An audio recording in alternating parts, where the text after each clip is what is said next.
ദൈവനാമം മഹത്വപ്പെടുമാറാകട്ടെ. ഇന്ന് നമ്മൾ വായിക്കുന്നത് 119 സങ്കീർത്തനത്തിന്റെ 5-ാമത്തെ വാക്യമാണ്. ദൈവമേ, അങ്ങയുടെ ചട്ടങ്ങളെ ആചരിക്കേണ്ടതിന് എൻ്റെ നടപ്പ് സ്ഥിരമായെങ്കിൽ കൊള്ളായിരുന്നു. മറ്റ് തർജ്ജിമകൾ,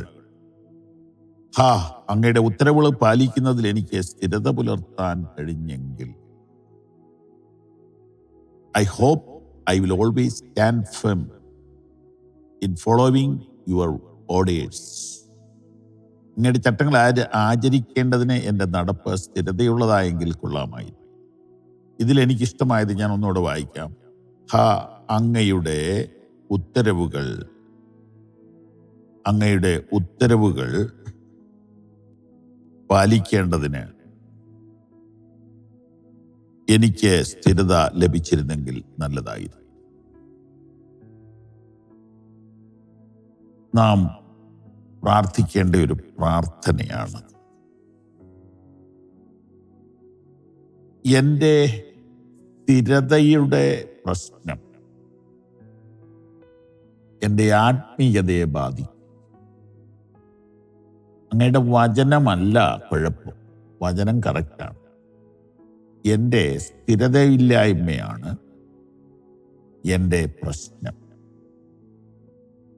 ഞാനിത് പറയുമ്പോൾ എനിക്കും ആ വിഷയത്തിൽ കുറ്റബോധമുണ്ട്. ഒരു സ്ഥിരതയുടെ പോരായ്മ മിക്കവാറും പേർക്ക് ഉണ്ട്.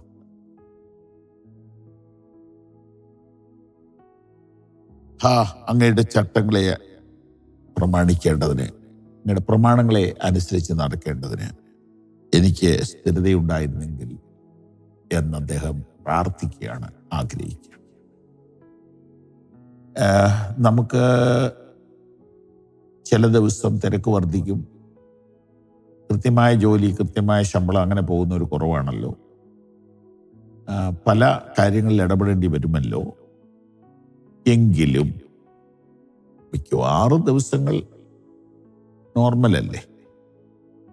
പകലുള്ള ദിവസങ്ങളിൽ ഒരു കൃത്യസമയം വചനധ്യാനത്തിന് ഉണ്ടായിരുന്നെങ്കിൽ നല്ലതായി.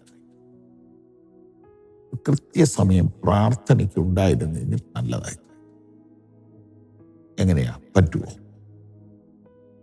ഒന്ന് പരിശ്രമിക്കാം പ്രാർത്ഥനയോടെ. ഈ വായിക്കാനുള്ള കൃത്യസമയം മാത്രമല്ല അവിടെ ഉദ്ദേശിക്കുന്നത്.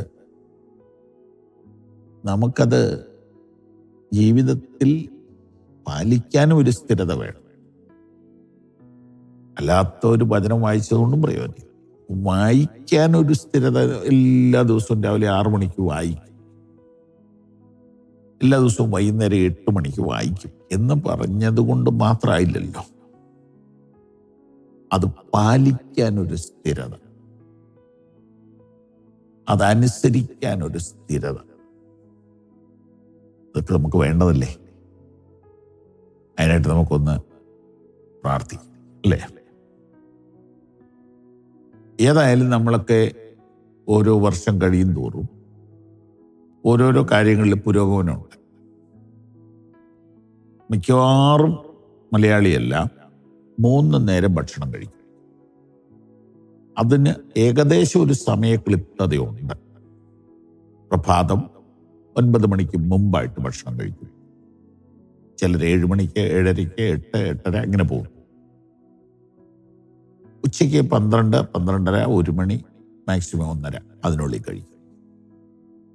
വൈകുന്നേരത്ത് ചിലർ 6-നും, ചിലർ 7-നും, 8-നും, 9-നും, 10-നും ഒക്കെ പോകുന്നു.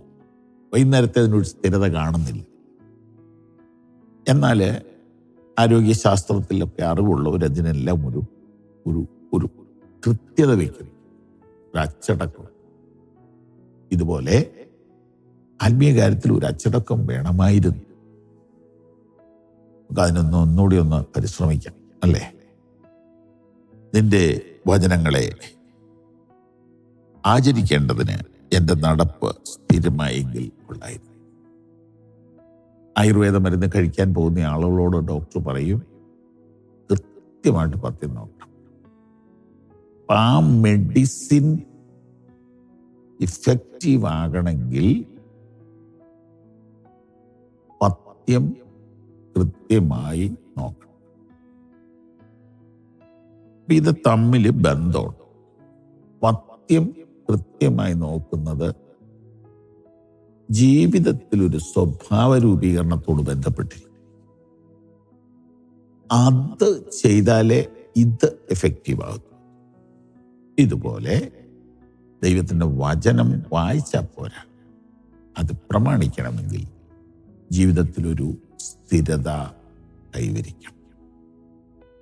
അതോടുകൂടി ജീവിതം മൊത്തം ഒരു അച്ചടക്കത്തിൽ, അതോടുകൂടി ജീവിതം മുഴുവനും ഒരു പ്ലാനിൽ വരും, ഒരു ലൈനിൽ വരും. അത് മനോഹരമായിരിക്കും. ദൈവം അതിന് എല്ലാവരെയും സഹായിക്കട്ടെ. ഈ സന്ദേശങ്ങൾ തുടർച്ചയായി നിങ്ങൾക്ക് ലഭിക്കുവാൻ ഞങ്ങളുടെ വാട്സപ്പും ഫേസ്ബുക്കും ഫോളോ ചെയ്യുക.